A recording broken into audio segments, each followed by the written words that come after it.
Hello everyone, and welcome to Power Pages Tips.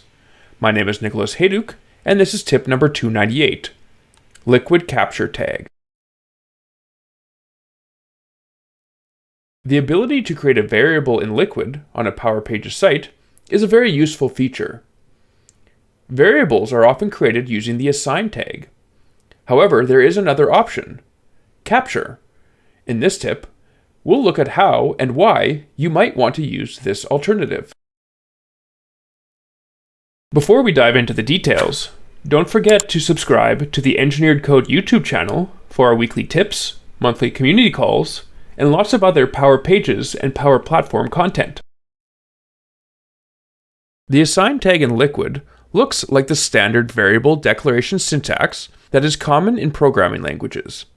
Use the assign keyword, followed by the name of your variable, then a single equal sign, and then the value you want to initialize it to.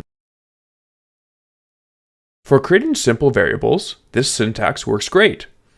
But what if your variable needs to capture information that can't be expressed in a single line? Or what if your variable requires other, more complex Liquid code in order to define its value? This is where the capture tag comes in handy.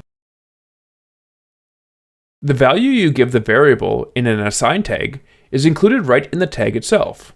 The capture tag, however, has the opening capture tag, which also includes the name of the variable, and the corresponding end capture tag.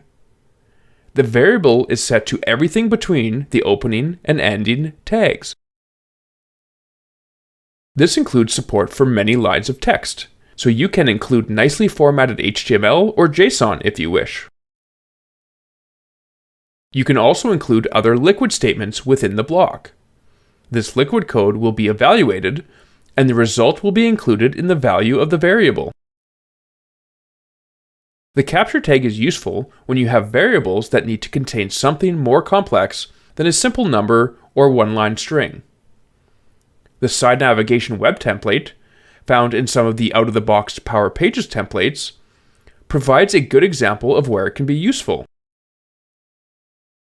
In this case, there's a chunk of markup used to represent a part of the navigation. However, depending on where the user is in the sitemap, that markup needs to be put into different spots. Using conditional logic and the capture tag, that markup can be included only once, but used in multiple places. Thanks for watching, and I hope you found the Power Pages tip number 298 on Liquid Capture Tag useful.